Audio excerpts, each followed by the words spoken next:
where you can learn Pinterest fast, but I'm here to be your guide and your Pinterest educator in 2026.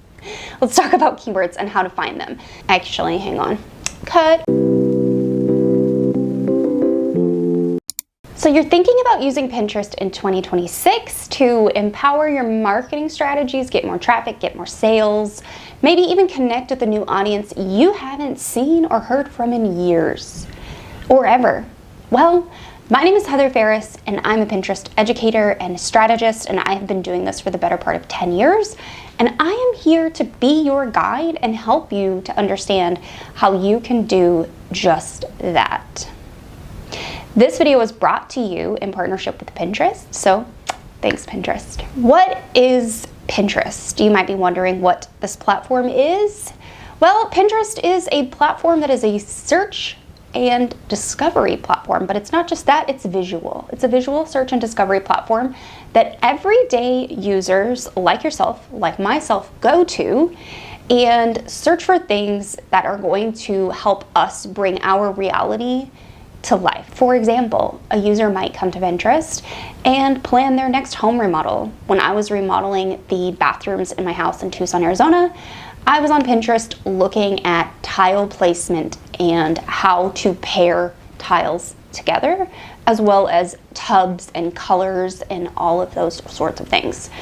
I was also on there looking for outfit ideas. How do I make myself look my age or feel my age? People on there are searching for these sorts of things. They may also be planning parties, marriages, graduations, retirements, and more. In fact, there are 24 established categories on Pinterest that pinners are actively engaging in at any given time, covering everything from animals to beauty to food and drinks, cars, sports, fashion for children, men, women, and our non-binary folk, weddings, businesses, that's me, I'm in that category, education, and more. So who is this platform for and who's using it?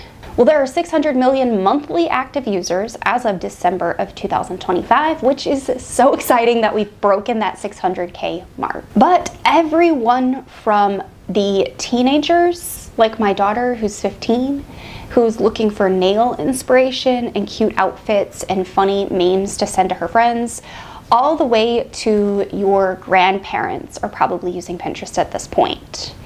Men, women, non-binary people, we are all on this platform and we are all looking for things that are going to help to bring our dreams into reality. So what about the trajectory of Pinterest going into 2026?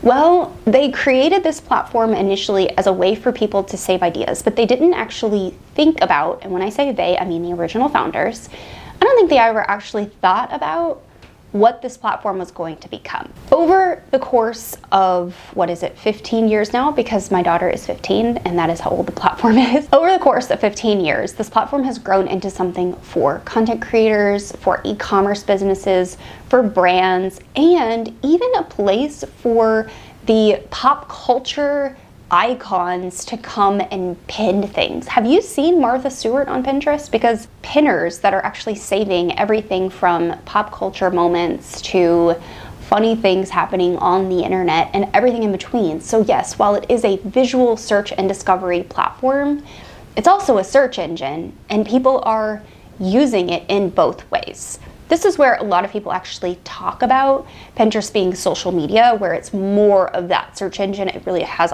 always been, and it has always been since the first year of its existence, when the founders introduced the first guided search model. And that guided search model has remained on the platform largely this entire time. In fact, 96% of all searches on Pinterest are completely unbranded, which means you have the opportunity to fill a gap for your audience. Going into 2026, I have a feeling that personal brands are going to become even more in demand as we grapple with AI and how AI has impacted not only Pinterest, but every other surface of Al Gore's internet. So let's just briefly touch on the enhancements that Pinterest made in 2025 and how those can help you going into 2026. And then we're gonna get into the reason why you came to this video in the first place, which is strategy. Some of the enhancements that Pinterest made in 2025 that are going to help you going into 2026 are upgrades to the Instagram claim functionality. I recently published a video on those updates and I can link it, probably not up there, but definitely down there.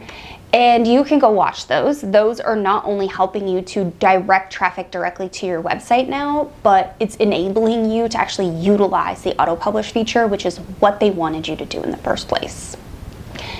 The next update that they did is so much more than enhancement. It's going to make the platform better, in my opinion, once it starts to work in its full functionality, and that is AI recommendations, or should I say the lack of AI recommendations. You are now in the driver's seat on more than 11 categories on Pinterest, and the rest of them are rolling out over time. We just got food and drink added in the last week and a half, and that is a category that has been hard hit on Pinterest in 2025 and previously 2024 as well.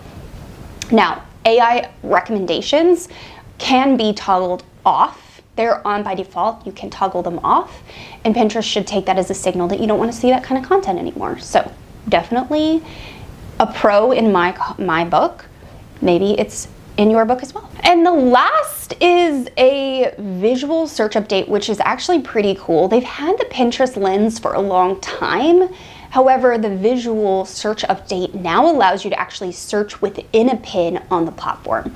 So let's say that you put a pin on Pinterest, you can actually visually search within the image of a pin. So if there's a skirt you really like, you can kind of zone in on that and search for that skirt in other pins on the platform. It's really pretty neat feature. I don't know that it's really something that Pinterest creators like myself and you, marketers, are going to utilize a whole lot, but we can talk about that more in next year's content. Those are the three biggest enhancements I think that Pinterest made to the platform this year that I want to talk about today. We can talk about more of them later, but for now you are here because you want to know about Pinterest marketing strategy, and that is going to be, so what are the parts of a Pinterest strategy? Well, there are at least 5 of them that I count, but there might be more depending on who you talk to. Today, we really are going to hone in on just a few of them. We're not actually even going to talk about all 5 of the ones that I think are available to you, because I want you to focus on the things that are going to drive the vehicle forward as much as possible for you in 2026. There are things that you can do to maximize your strategy on Pinterest, but I really want you to walk away from this video knowing that these are the only things I really truly want you to focus your efforts on for a short amount of time, but really all the time that you're doing Pinterest marketing strategy, and then you can bring these other 2 things in. So let's talk about the 5. It's keywords, it's creative, scheduling, which we're not going to talk as much about today, your Pinterest boards, which are by far one of the most important things that you can do on the platform, and analytics, which we're not going to talk about as much today either. So we're not going to talk as much about scheduling or analytics. We are going to talk about keywords, boards, and creatives very heavily. So let's actually start with the things that you should focus on the most going into 2026. And that very first thing is keywords. I feel like way too many people don't actually know what a keyword is, what the difference between a short tail and a long tail keyword is, what a keyword cluster is, what keywords I should even choose for my Pinterest pins, much less what keywords I should choose for the Pinterest boards that I need to create. Where do I put the Pinterest pins? I don't know, I feel like I'm doing rocket science right now. And then you get stuck in this kind of wheel of questioning everything about yourself and doing business. Should I even be doing this? Maybe I should go back to corporate. I don't know, but I can tell you it's not as difficult as what you are making it out to be. So let's make it simple and let's start with keyword. In fact, I have some resources I'm going to be linking in the description down below, including a brand new playlist we're putting here on the channel, which is basically like a Pinterest for Dummies playlist, but none of you are dummies.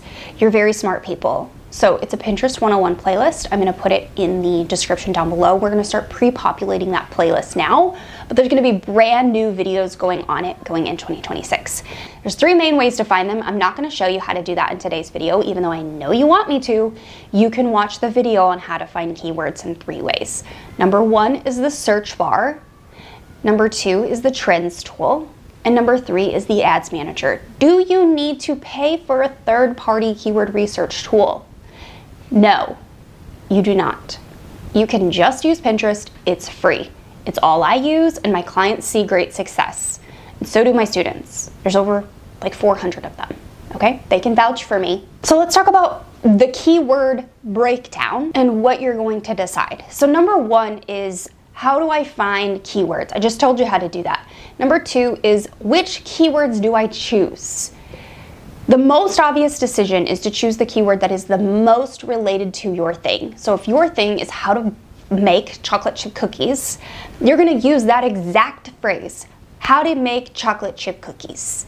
Now, if your recipe is any variation of making chocolate chip cookies, so you're adding caramel chips and not just chocolate chips, if you're adding white chips, not just chocolate chips, if you're baking it in a wood-fired oven versus a standard oven, or if you're baking it in a convection oven or an air fryer, all of those different variations then become keywords that you can use for that Pinterest pin. If it's a 30-minute recipe, if you don't need to refrigerate it, or you do, if it's something you can make ahead and actually send to your kid's party at school, or do you need to make it the morning of, whatever the deal is with your special recipe, you're gonna write those things down, you're gonna figure out what those special things are, and those are going to then become keywords. Now, short tail versus long tail, you should always opt for long tail over short tail because you're going to end up ranking for both. So instead of just chocolate chip cookies, you're teaching them how to make chocolate chip cookies. Chocolate chip cookies is in the how to make chocolate chip cookies, so therefore, you're going to rank for both. Now, another really common question I get asked when it comes to keywords is, how many should I use? You get 800 characters in your Pinterest descriptions as of 2026. Why not utilize all 800 characters and see how many you can fit in the box without it feeling like you're just reading a sentence back to yourself that is just a keyword after keyword after keyword. If you can do that and you can do it naturally, you could even use AI to support you in creating those Pinterest descriptions and make them sound natural like yourself, then you're on to something. But I always tell my students and my clients use a minimum of 5. You want to get in front of how your audience is utilizing Pinterest and searching for your special thing. So they might be looking for easy chocolate chip cookie recipe. That's one person. Whereas somebody else might come along and search for wood-fired chocolate chip cookie recipe. Is that actually a thing? Because that sounds really delicious. And I don't have a wood-fired oven, but maybe I should get one. Every person that comes to Pinterest might be searching for your thing in 5 different ways. So you don't need to get ahead of them and think about 100 different ways that they're looking for your thing. You can just use the guided search bar on Pinterest to tell you what those are. But you could also use the trends tool to see what people are searching for and just use those terms to start. It's really simple. Start with 5. You're gonna be great. Now let's actually just briefly talk about the place you're gonna actually use all of those keywords. Then we're gonna move on to Pinterest boards because that is probably the most important thing. Number 1 place that you're gonna use your keywords is your pin title. Number 2 is your text overlay. That's the text on the actual design of the Pinterest pin. Number 3 is your Pinterest description. Now that covers pins. The 4th place you're gonna use keywords on Pinterest is your board title. We're gonna talk about boards in a second. The 5th place, I don't really know at this point, is your board description. And the next one is your profile. So your profile name, your display name, your about section, or your bio on Pinterest. Those are all of the places where you're gonna use keywords on the platform. Now Pinterest can read your image, so it can actually read the text that you put on it. It can also see what's in the image in the form of the creative that you use, whatever photography or videography that you use. Remember, I told you a little bit earlier that Pinterest has that visual search functionality where you can search within an image and actually see things. That's because they can read your image. Now that you have the lowdown skinny scoop on keywords for Pinterest, let's talk about boards, because they are the first most important thing right behind keywords. Okay, boards. Boards are the house that you put all of those cookies into. Think of it as like a cookie jar. The cookie jar is the Pinterest board. The name you put on the cookie jar is so important, and the cookies that you place in that cookie jar need to match that name. Okay? Am I making sense? I don't mean to talk down to you, but most people really need like simplistic examples to understand all of this. And if you're watching this video for the first time, you're probably going to yell at me in the comments that there are not enough visuals. We're working on it, I promise. Okay, so the house is the cookie jar, and the cookies inside are the Pinterest pins. The name on the front, chocolate chip cookies, or Heather's best chocolate recipe, that is the name of the board. And the name of the board needs to be a keyword phrase that you are using that's going to match all of the content that you put on that Pinterest board. That Pinterest board should not have cakes on it if it's about cookies. It definitely should not have steak on it if it's about cookies. It should not have anything about leather pants. It should not have anything about shoes. It should only be about cookies. Now, if you make that board the best chocolate chip cookie recipes, then you should have 3 to 5 different URLs as a mix on that board of yours, ideally. Now, if you don't have that many chocolate chip cookie recipes on your website, then maybe don't make the board only about chocolate chip cookies. Maybe make it a little bit broader and make it the best homemade cookie recipes, and then you can put all 50 of your cookie recipes that you have on your website on that Pinterest board. Now, I get a question often. Should I pin other people's content to my boards? And the answer is yes. You can. Should you? No. Can you? Yes. It's called curation, and Pinterest loves curation. I actually made a video for this as well, and I will make sure it's in the description down below. And you can watch it and see if it's a fit for you to curate content on your own Pinterest boards versus only putting your content on there. Now, the title and description is key to your Pinterest boards. Your Pinterest board description is only 500 characters long, which is shorter than your Pinterest pin descriptions can be. Remember, Pinterest pin descriptions are 800, Pinterest board descriptions are 500. Use all 500 characters and use about 5 keywords. In the board description for the keywords, I would definitely use a couple broad keywords, a couple topic-based keywords that are like on topic, and then maybe one audience-based keyword. So if you are talking to home cooks, then use a keyword related to them, calling them out as the audience. So go and find a keyword related to that. Use a couple keywords related to baking or easy baking recipes. Those are the topic, kind of like parallel topic keywords, but the on topic keywords are the ones that are exactly related to the topic of the board title. So if the board title is the best homemade cookie recipes, that is going to be one of your 5 keywords in the description. And the next one is going to be related to that. Now, let's move on to what actually goes on the board. Remember, I just talked about curation versus creation briefly. You can also watch that video if you want. But creation is you creating pins to put on that board. Curation is you curating other people's pins to go on that board. It does not matter which route you decide to go, or maybe you go both. I just want you to make sure that every pin you put on that board is related to that topic. Okay? I already told you, I already gave you an example.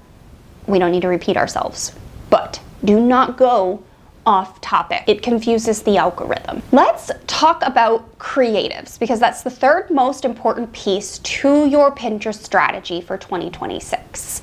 There are 4 main pin types. Number 1 is an image pin. Number 2 is a video pin. Number 3 is a product pin. Number 4 is a collage pin. Collage pins are still fairly new to the platform, although they have been around for quite a while. But in 2025, Pinterest allowed us the opportunity to create collage pins from our desktop computers, which is definitely better than previously. We were only able to make them on our mobile phones, and quite literally, I am not a mobile phone content creator. I don't know about you, but I'm gonna sound old. I don't wanna look at this tiny little screen and try to edit things on here. So thank you, Pinterest, for giving us collage pins on desktop. That is a lifesaver. Now you might be wondering to yourself, in which case should I use these different pin formats, and should I mix and match? I would say focus on the top 3, which are image pins, video pins, and product pins. If you have them, focus on those the most. You are always by default going to make an image pin. In fact, you're going to make dozens of image pins for every single URL you want to put on Pinterest. Every one of them is going to be individual, and you can pin up to 5 times to the same URL. This is not Pinterest saying this is Heather saying this. 5 times to the same URL in the same day, but all 5 of those are going to be different images to different boards. Now, if you're just like, whoa, Heather, back up. I don't have time to make 5 images for the same URL in the same day. Well, listen, neither do I. So, if you want to make 1 pin per URL per day, that's what you should do. Which leads me to my next most commonly asked question. How many times should I pin in a day in order to see the best results? The best results are subjective. They are only going to be related to you and what you can do, which we're going to talk about a little later in this video. So, my advice has always been and will continue to be, what is sustainable for you? What resources do you have in your business that you can utilize to make Pinterest pins without feeling like it's just repetitive? And start there. So if you feel like, okay, I have a library of images for this one product I have in my business, and there's about 40 clean edited shots in there, then you've got yourself 40 pins right away. 1 per week, that's 40 weeks. That's almost an entire year of content for that one URL. And I guarantee you, you have more URLs in your business than you're giving yourself credit for. Make pins for everything: portfolios, products, blog posts, any product features that you have elsewhere, any PR mentions, any guest posts, guest podcast episodes, anything like that you can make pins for, and you can direct it back to your website or those features. Either way, this is good for business. Now, back to the original thought here of which creative types should I prioritize? I already told you you're going to prioritize image pins first. However, if you can make videos, whether it's Instagram Reels, which we don't have to make those. We can make YouTube Shorts, we can make TikTok videos, we can make stories that we then download to our phones. We don't ever publish them on social media, or maybe we do.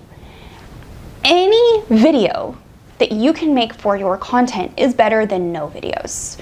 Some of the most successful videos for one of my clients are stock videos of flowers moving and wind moving through the trees or the grass or a car driving down the road. It doesn't matter. It's moving. It's in the back of your thing. You're going to put a layer over the top of it. You're going to put some text on there. You're going to put your image on the top. And there's just a video going in the background. Those have seemingly worked for one of my clients so well over the years that it's such a repeatable format that she has gone and added thousands of videos for me to use into Canva folders. That makes it so much easier when it comes time to actually content plan. Now, the last pin type are product pins. These are pins, and I'm going to distinguish this differently than what Pinterest is going to distinguish this as. So this is Heather. This video is made in partnership with Pinterest, but they do not regulate the entirety of the video, right? So Heather says that product pins are pins that lead to products.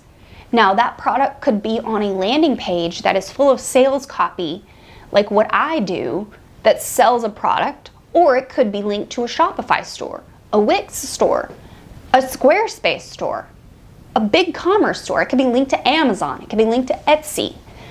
Any of those are considered product pins, including those landing page URLs that you make on your own website where you sell a product through a company like Thrivecart, Stripe, PayPal, Sendowl. What are the others? I don't even know, okay? Because I personally use Thrive. But those are also product pins. Product pins simply feature a product in the pin that you are selling. Now, Pinterest would say it's only a product that is linked in a catalog on a product-based website like Shopify. I think it goes beyond that, and it has gone beyond that for a lot of years. So, even if you're a content creator and you have funnels that you're selling products from, great, make product pins for those funnels. I also want you to make pins for your lead magnets. I want to say that before this time is out and you go on your way to think about how you're going to use Pinterest in 2026. Make pins for your email list. Collage pins are probably really only for product sellers who have legitimate products in a store like Shopify, Etsy, Amazon, whatever. Affiliate links are also a really great way to use collage pins because you can put together a pin that is a collage that looks like this, and it is clickable and shoppable. Since Pinterest has made collage pins available on desktop, this is a really great opportunity for you to direct that traffic either to the platform where you sell your products or off platform because you represent those products. So let's pull all of this together and let's talk about how you're going to start creating your content plan for Pinterest. I want you to do this in such a simplistic way. I want you to stop fretting about what to include and just include it. Even if you feel like it's been repetitive and you've covered it too many times, include it, especially if it's one of your most highly converting pieces of content or if it's a content that represents your business or your brand in a really great way. Because you never know what someone is searching for in order to find your content. And the more you can spread your content wide, the more pins you can make for each URL, the more opportunities you have to show up. So let's talk about content planning for Pinterest. I call this creating a pin plan. Now, the very first rule of creating a pin plan is that you should already have all of your content organized in a spreadsheet. I teach you how to do this in the Pinterest system and in the Pin Profit Academy, but you don't need to go and take those courses for me to just quickly tell you what to do. Number one, every single URL that you have in your business that you want to promote, whether on Pinterest or other social media platforms, I want you to make a list of those either in a Google Doc or a Google spreadsheet or Microsoft Excel, an Airtable. I don't really care. Just make a list. I prefer to use a Google Sheet and I put every link in the same sheet. And then I have a little ticker that says product, blog, or freebie. And then I can see at a glance what URLs I have, what they are, and I have the URL to it so I can quickly grab it. Now, once you have all of that organized, you should organize your keyword research for all of that content that you have. Again, you're going to just use Pinterest to find all the keywords related to the content that you have that you want to make pins for. Now, I'm saying content here a lot, but I want my e-commerce sellers to realize I mean products when I say content. Everything is content. Once you have that information organized, all of your content URLs and titles and your keyword research, I then want you to sit down and make a list of what is going to be happening each month of the year in your business, related to your business and your goals. Are there holidays that you need to focus on for marketing? Are there specific launches that are going to be taking places in those months that you need to pay attention to? Are there major holidays going on around the world that relate to your product that you need to take advantage of? I want you to write down the actual months that those take place, and then I want you to look at your content calendar for Pinterest, and I want you to go in reverse 90 days and mark it down. So let's say it's July 4th. That's a really easy one for my US clients and students. It's July 4th, and you have content and products to sell for July 4th. You're gonna back that up 90 days. Back that booty up, okay? Put it in reverse. So back it up. That's June, that's May, that's April. Starting the beginning of April, at a minimum, you're gonna start promoting July 4th. So you look at your content plan for April and pull everything July 4th and put it into that content plan for April. Now, if there are content topics that you can blend with trends, I want you to do that, because I think it's a really powerful way to get your content found, even though it might not be exactly on topic. So let's go back to the chocolate chip cookie recipe. Who doesn't want chocolate chip cookies? I don't care what day of the year it is, I want one. And I want it now. So I want you to make some Pinterest pins for chocolate chip cookies for July 4th. So it's how to make chocolate chip cookies for July 4th. July 4th, dessert recipes, easy chocolate chip cookies. That's the text overlay that you put on the actual Pinterest image. Put a little flag on there, pin it to your July 4th dessert recipe board, and now you have July 4th content without creating specifically for July 4th on the website. Love it, right? It's perfect. Pair trends together. We love doing that inside of the Academy. We love doing that for my clients. I love doing that because it helps you to utilize trending topics that are already happening on the platform with content on your website that might not be a perfect match, but we can definitely repurpose it. Now, aside from that, pairing trends together, you also just want to look at what's trending in your business and when that is happening and plug that into the appropriate content month. So if you sell back to school stuff and you help moms organize themselves for a back to school, then you have 2 seasons to take advantage of, depending on if you only do content and monetize through content or if you have products to sell. And if those products are digital, it lands in this bucket. If those products are physical and you only ship to the US, you land in this bucket. You only have 1 season a year. Otherwise, you have 2 seasons a year because you have the Southern Hemisphere, which goes back to school in February, and you have the Northern Hemisphere, which goes back to school in August. So I want you to look at your content plan and see what topics you have already created and plan for those at least 90 days in advance. Put them in the content calendar where they belong. Now, best practices for just generally creating a Pinterest plan for Pinterest or a pin plan is creating a really good mix of content. So you don't want to just do only blogs. You could, but you obviously are in business to sell. So make sure you're including products, and you don't want to only promote products. So make sure you're including blog posts, podcasts, YouTube videos, lead magnets, because lead magnets are super important because we are growing our email list in 2026.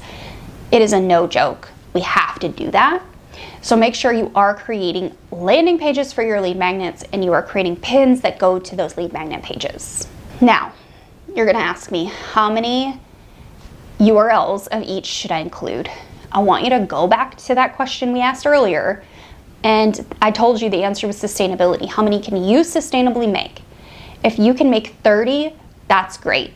Let's do 20 blogs and 10 mix between products and lead magnets. So let's do 6 products and 4 lead magnets, or 5 products and 5 lead magnets. I don't really care.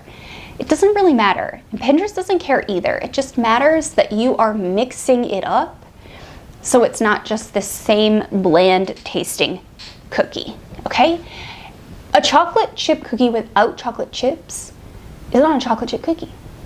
And a Pinterest plan without products and freebies is a really bland pin plan. Okay, the final question that I'm going to answer for the second time in this video, because I know I'm gonna get the question, pinning to the same URL. Again, as you are thinking about creating your pin plan, look back at what you created last month, and if you have a limited number of URLs, what did you create for last month? And which ones did you prioritize last month? And which ones did you not prioritize? Look at the list you didn't prioritize first. If they are still relevant for this month, let's include those first, give them some more love, and then let's bring in some of those other pins or other URLs that you did make pins for last month. And then let's slot in anything new at the end. Now, one of the big issues that a lot of my students and my clients that come to me have is how do I prioritize that new content? Like, where does it even fit in? I don't create pins for new content until usually the week or after, like 2 weeks after it's published, because I don't want to stress myself out in making low quality content for blogs and products that are killer, that I know could do really well if I just had a few more minutes. So what I like to do is create a content plan that is going to suit the entire month, and that is out of content and products I already have in the business. And then I come behind it and I make additional pins for anything new I make this month. Those come second. The other content comes first because the other content already exists.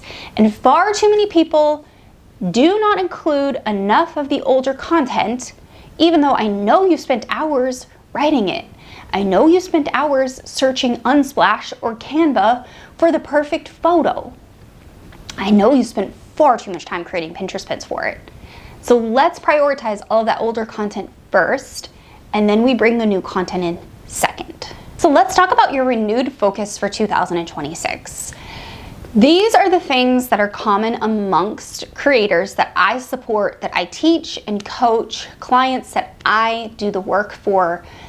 And I have always seen their success on Pinterest stand out against all the others. Number one is a product or content theme that can be readily found on Pinterest, and it's already being pinned. Number two is a Pinterest strategy that really focuses on foundations that are really solid to Pinterest, and they grow over time. So what do I mean by that? Because you might not really understand what I mean when I say that.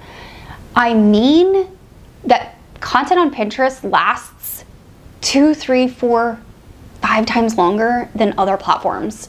The average content lifespan on Pinterest is 13 months, but I have seen client pins actually last 5, 6, 7, 8 years and continue to serve traffic, engagement, and pinning, saving on Pinterest all those years later.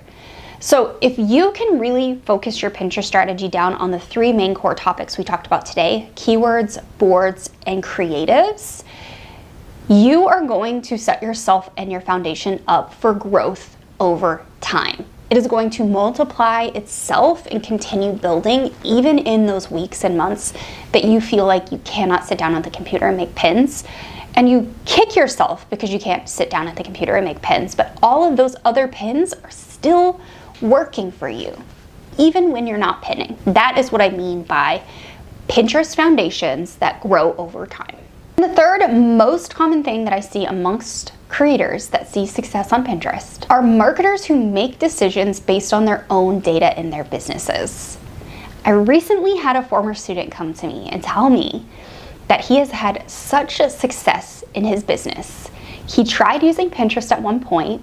He didn't see the success that he wanted to see, so he moved based on his data to another platform and immediately saw growth. Sometimes looking at your data and following your data means that you follow a path somewhere else. And sometimes it means doubling down on a platform that you didn't even think would work in the first place, or you didn't consider when you started your business, and that's okay. But the people who see success on Pinterest are most definitely marketers who lean into their data. And I know we didn't talk about analytics today, but I have talked about analytics plenty on this channel, and you can definitely find those videos. But they are creators who lean into their data. They ask questions, they get curious, they investigate, they become detectives with that data to figure out what they can do to make it better. So my advice to you is that I can only take you so far, but at some point you have to take the baton and you have to run with it and stop asking me questions and start asking your data questions. So as we wrap this up, you're gonna focus on keywords, creatives, and Pinterest boards. You're gonna look at those Pinterest trends for the first time in your life, and you are going to use them.